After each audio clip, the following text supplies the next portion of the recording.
যিজন ৰসত চতুৰ তেওঁ কৃষ্ণৰ চৰণত মনটো লগাই দিয়ে কিন্তু যিজনে এইবিলাক আশ্ৰয় নকৰে তেতিয়াহ'লে তেওঁ কৰা সকলোবিলাক কৰ্ম বিফল কিয়নো তেওঁ ঈশ্বৰ চিন্তা কৰা নাই এনেকৈ ৰাম কৰয় অষ্টাংগ যোগ এৰিয়া বিষয় ভোগ সাধে দেহ আত্মা জ্ঞান মাত্ৰ নকৰে হৰিতৰতি কেৱলে শাস্ত্ৰতমতি নোহে সিটো একো ফল পাত্ৰ এইখিনিত আকৌ আমাৰ নিচিনা মূঢ়মতিৰ ফালে গুৰুজনাই শাস্ত্ৰসন্মতে একাষাৰ ক'লে শংকৰেখে শুদ্ধ মত ঈশ্বৰ ভক্তিৰ তত্ত্ব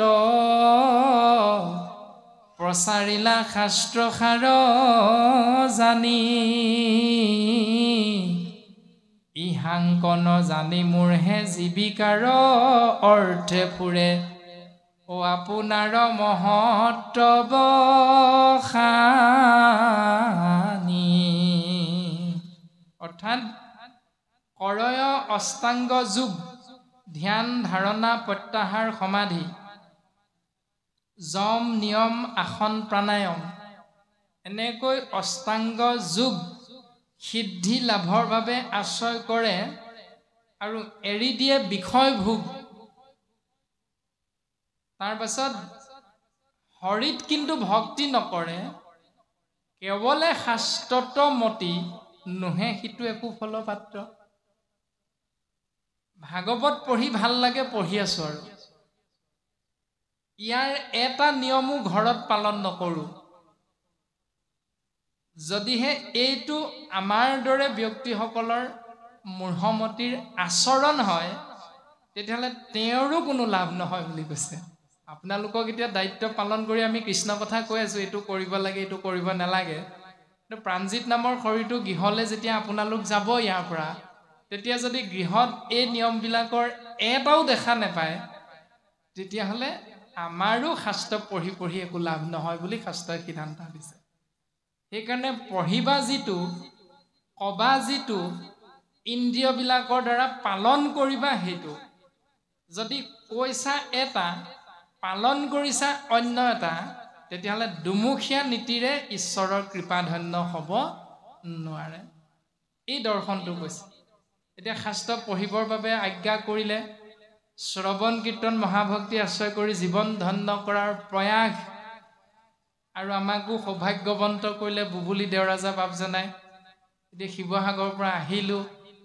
যদি আমি ক'লোঁ বাপজন শিৱসাগৰৰ পৰা যাম কিন্তু দেই গাড়ী এখন লৈ যাম তাকে চাব আৰু কথাটো ইমানখিনি ধন যদি দিয়ে তেতিয়াহ'লে যাব পাৰিম যদি নিদিয়ে তেতিয়াহ'লে নোৱাৰো বোলে কিয় লাগে ইমান ধন কিয় আমাৰ এটা পৰিয়াল নাই নেকি পৰিয়ালটো পোহপাল দিবলৈ মোৰ এইটোৱে আৰু জীৱিকা একমাত্ৰ এই দৰ্শনটো যেতিয়া আমি কৰিম সেইটোকে নামঘোষা শাস্ত্ৰত গুৰুজনাই প্ৰকাশ কৰিলে ইহাংক নজানি মোৰহে মানে মূৰ্খ জীৱিকাৰ অৰ্থে ফুৰে আপোনাৰ মহত্ব বখানি মই কৈছো আপোনালোকে শুনক এনেধৰণে মই কৈছো বুলি কৃপালু শ্ৰীমন্ত শংকৰদেৱ গুৰুজনাৰ নামটো আশ্ৰয় নকৰি গুৰুজনাই কৈছে বুলি নকৈ যদি মই কৈছো বুলি কওঁ তেতিয়াহ'লে নিজৰ মহত্বটো বখানি থকা হয় গতিকে এইটো হ'ল অহংকাৰ এইটো আমি কোৱা কথা নহয় আপোনাৰবৰ আজ্ঞাত থাকি গুৰুজনাৰ দৰ্শনটো আমি সীমিত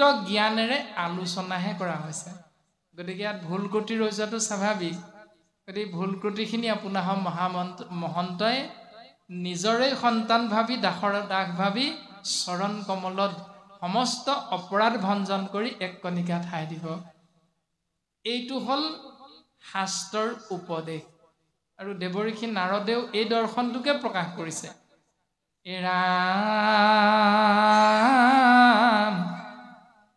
ও বেদ শাস্ত্ৰ পঢ়ে নিত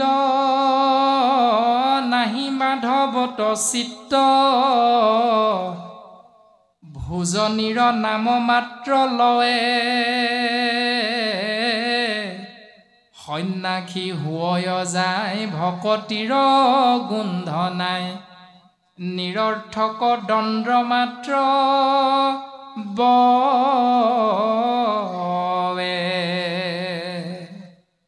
বেদ শাস্ত্ৰ পঢ়ে নিতে নিতে 7 দিনীয়া 4 দিনীয়া যে ভাগৱত পাঠ পাতে পাইছে না আপোনালোকে পাইছে 4 দিনীয়া 7 দিনীয়া অনুষ্ঠান পাতে সেই অনুষ্ঠানত 4 দিন 7 দিনৰ কাৰণে মূলৰ পাঠেকি হিচাপে বিভিন্ন স্থানৰ পৰা আহে পাঠ কৰে বেদ শাস্ত্ৰ পঢ়ে নিতে এনেকৈ অসমৰ বিভিন্ন স্থানত শাস্ত্ৰ পঢ়ি পঢ়ি ঘূৰি ফুৰে কিন্তু নাহি মাধৱত চিত্ত কায় বাক্য মন ঈশ্বৰৰ চৰণত এবাৰো নিদিয়ে ভোজনীৰ নাম মাত্ৰ লয় অৰ্থাৎ কৰ্ম কৰিবলৈ যাওঁতে ভোজনী নামত সেই বস্তুটো আশ্ৰয় কৰে অৰ্থাৎ আমি যে অকণমান আগতে কোৱা হ'ল শিৱসাগৰৰ পৰা আহিছোঁ গতিকে 20,000 মান দিব লাগিব এতিয়া কৰ্ম এটাত পোনপটীয়াভাৱে ভোজনী বুলি ক'লে চাউল আধা কেজিমান পিঁয়াজ 2টামান আলুগুটি 3টামান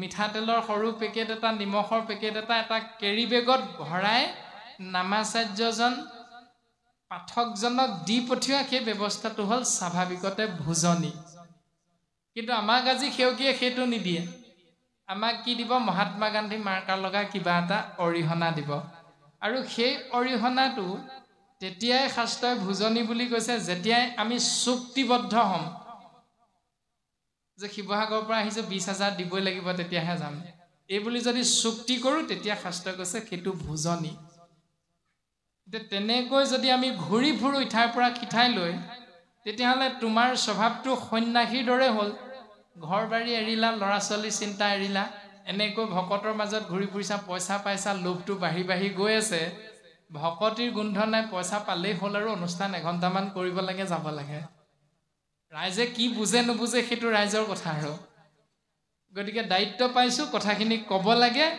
অনুষ্ঠান 2 ঘণ্টামান কৰিব লাগে অনুষ্ঠান সামৰি যাব লাগে পইচাৰ টোপোলা এটা লৈ এনেকুৱা মানসিকতা যদি আমাৰো হয় তেতিয়াহ'লে শাস্ত্ৰই কৈছে নিৰৰ্থক দণ্ড মাত্ৰ বয় দণ্ড মানে এক অৰ্থত সময় সেই সময়খিনি এনেহে যায় বুলি কৈছে দণ্ড মানে সময় আৰু অন্য হাতেদি নিৰৰ্থক দণ্ড মাত্ৰ বৱে মানে এই যে ৰাস্তাই ঘাটে ঘূৰি ফুৰে হালধীয়া বস্ত্ৰ পিন্ধি পিন্ধি মালা পিন্ধি পিন্ধি হাতত এডাল কাঠৰ দণ্ড বুলি কয় সেইডালক লাঠি এডাল লৈ ঘূৰি ফুৰে দেখিছে নাই আপোনালোকে দেখিছে এই কিবা এটা হাতত যে ৰছী এডাল পিন্ধাই দিয়ে তিলক এটা লগাই দিয়ে আপুনি আকৌ 10 টকা বা 50 টকা এটা দি দিব লাগে পাইছেনে এনেকুৱা সন্যাসীৰ ৰূপত কোনো ব্যক্তি এঠাইৰ পৰা আন ঠাইলৈ যাওঁতে সেই সকলৰ কথাও সাম্প্ৰতিক পদবন্ধে কিন্তু দৰ্শন কৰাই গ'ল অকণমান চুই গৈছে চিন্তাধাৰাৰ দৰ্শনটো তাৰপাছত আনু নানা কৰ্মচয় ফল কামে আচৰয় ভকতিৰ নলবয় গন্ধ যেন নিজ কৰ্ম এৰি গ্ৰাম্য ৰজা জকে বেঢ়ি ফুৰে পৰ কৰ্মত প্ৰবন্ধ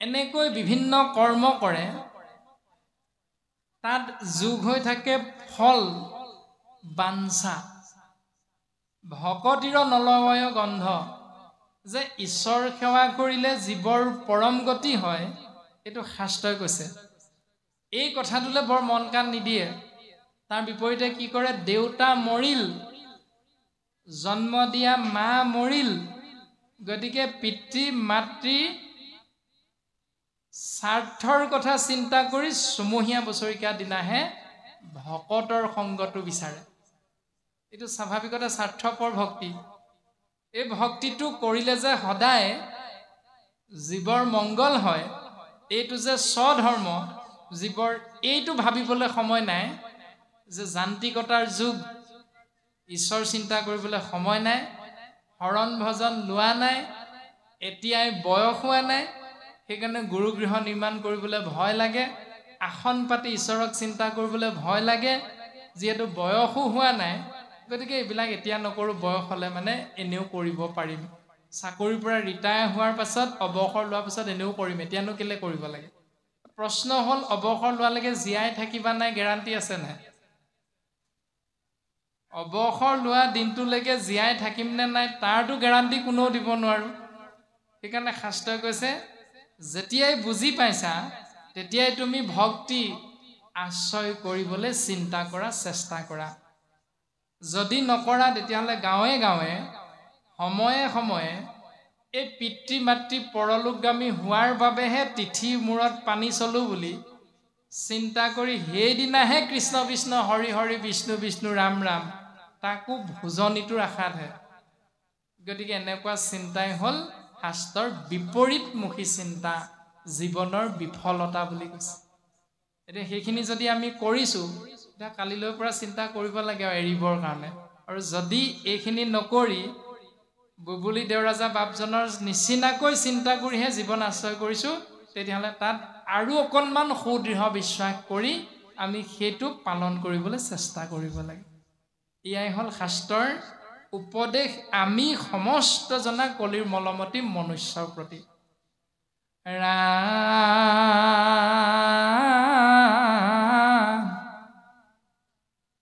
দ্বিজৰতে না কৰ মিশ্ৰ, তৰিবে সংসাৰ কৃষ্ণ, কৃষ্ণ পাদ পদে মেথয়া চিত্ত,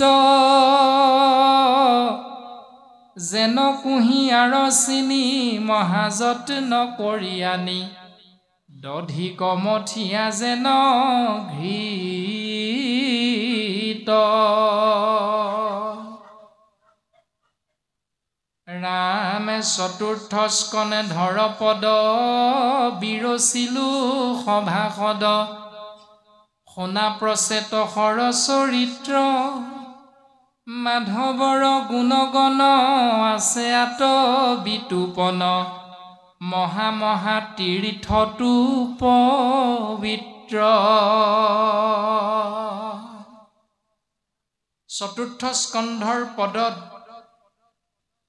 সেই সভাসদবৰ্গ তোমালোকে শুনা দশ প্ৰচেতকৰ চৰিত্ৰৰ ৰূপত কাহিনী প্ৰকাশ কৰা হৈছে। যেনেকৈ কুঁহিয়াৰৰ পৰা গুড় চেনি যেনেকৈ আমি পেৰিলে সেই বস্তুখিনি লাভ কৰিব পাৰোঁ, গাখীৰৰ পৰা যেনেকৈ দধি ঘিউ আমি লাভ কৰিব পাৰোঁ, ঠিক তেনেকৈ দশ প্ৰচেতকগণৰ কাহিনীটোৰ পৰাও তোমালোকে অমৃত আশ্ৰয় কৰি জীৱন ধন্য কৰিবলৈ চেষ্টা কৰা। কিয়নো মাধৱৰ গুণ যিহেতু দশ প্ৰচেতকগণে আশ্ৰয় কৰি জীৱন ধন্য কৰাৰ কথা চিন্তা কৰিছে, সেইকাৰণে আছে আত বিতুপন্ন, মহা মহা তীৰ্থটো পবিত্ৰ। মহা মহা তীৰ্থত স্নান কৰি যি পবিত্ৰ হয় বুলি আমি ভাবোঁ, সেই ব্যৱস্থাটো নকৰাকৈ ঈশ্বৰ কৃষ্ণদেৱৰ নাম আশ্ৰয় কৰি আমি ভগৱন্ত পুৰুষৰ পূৰ্ণ কৃপাৰ পাত্ৰ হ'ব পাৰিম। এই দৰ্শন শাস্ত্ৰই আমাক সিদ্ধান্ত দিলে। ৰাম ৰাম স্থানে স্থানে কৃষ্ণ কথা, তাত নুশুনিয়া বৃথা, নানাবিধ কৰি ফুৰে কাজ, মূৰ বোলা পুত্ৰবৰ্গ সাধিবে শপত স্বৰ্গ, ই কথা শুনন্তে লাগে লাজ।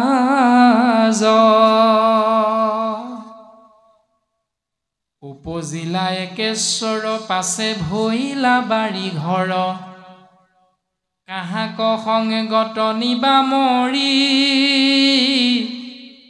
থাকিবাক ইটো স্থানে যত ধন জন মানে, কি কমৰা ভাস ভূষ কৰি।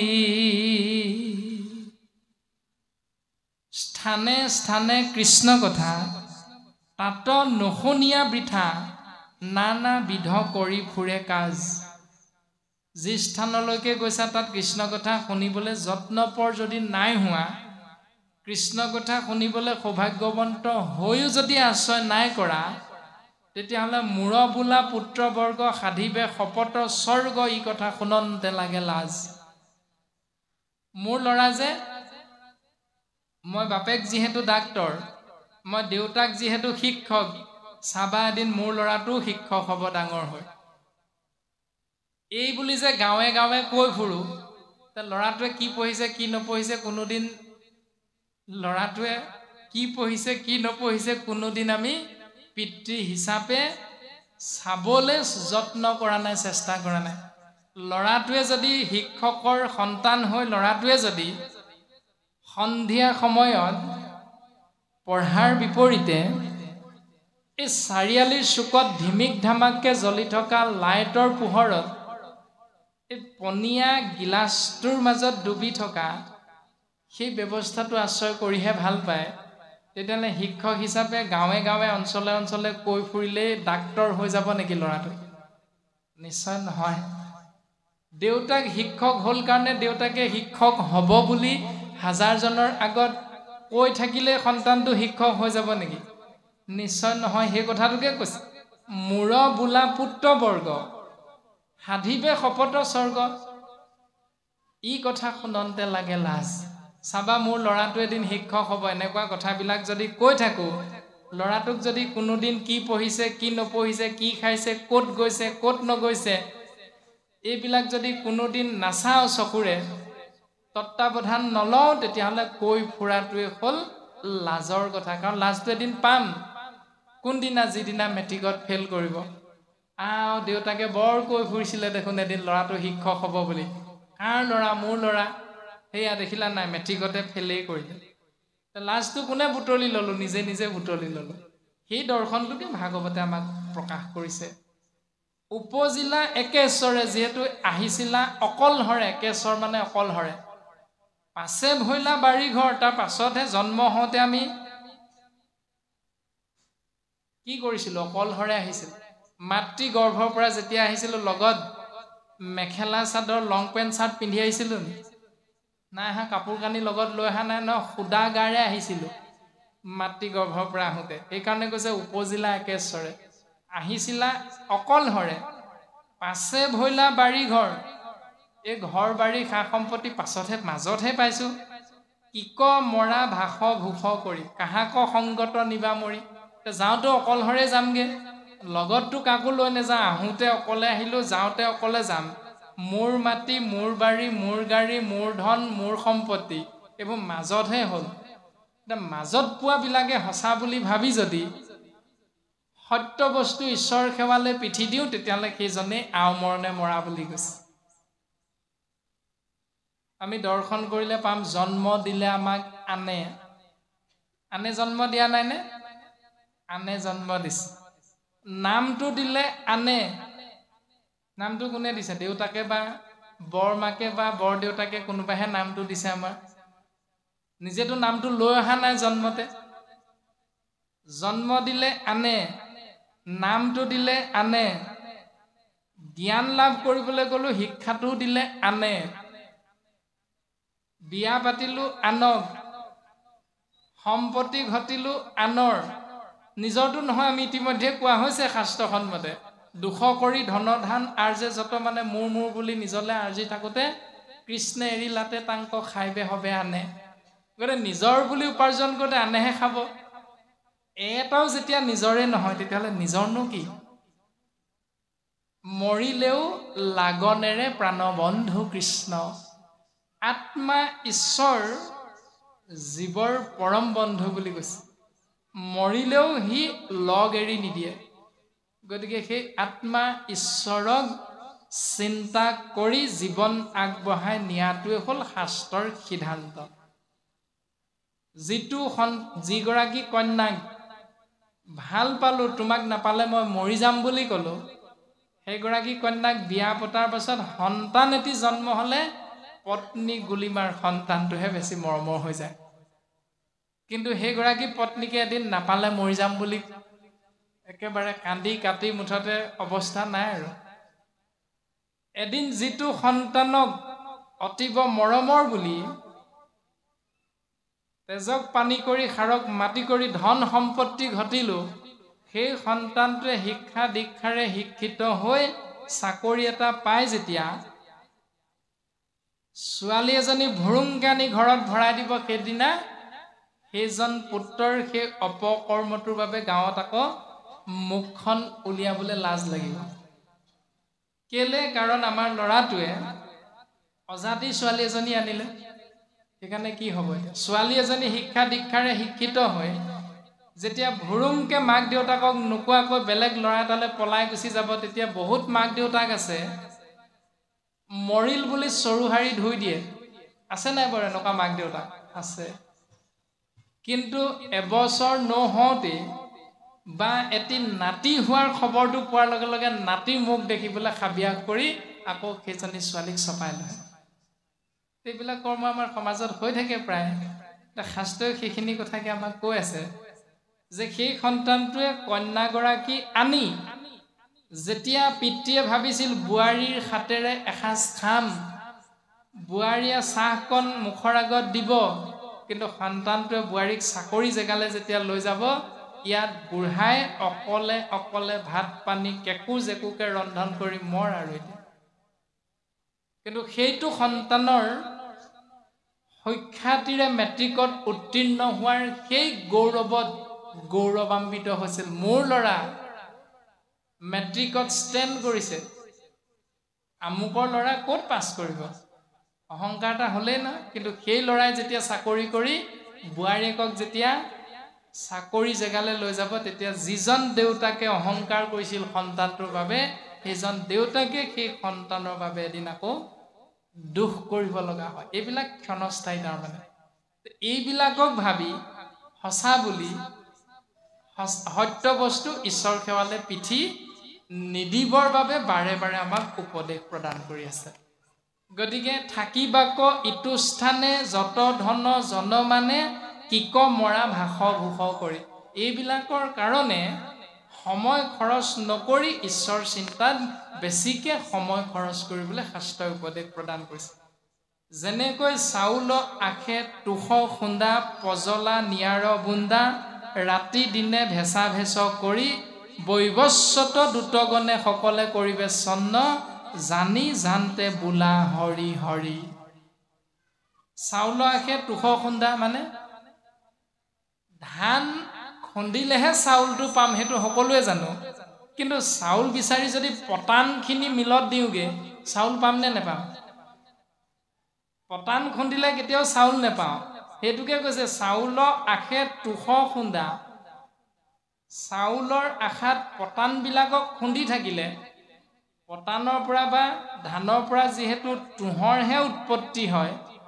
চাউল যিহেতু আমি নাপাওঁ সেইকাৰণে শাস্ত্ৰই কৈছে যে ল'ৰা ছোৱালীবিলাকক সঁচা বুলি ভাবি বিষয়খনক সঁচা বুলি ভাবি সত্য বস্তু ঈশ্বৰলৈ পিঠি দিয়া মানে পতানবিলাকক বা তুঁহক চাউল পাবৰ বাবে মিলত বা ঢেঁকীত খুন্দি থকা ব্যৱস্থাটোৰ নিচিনা কোনটো কৰা নিজৰ কথা এই বুলি শাস্ত্ৰই আমাক উপদেশ প্ৰদান কৰিছে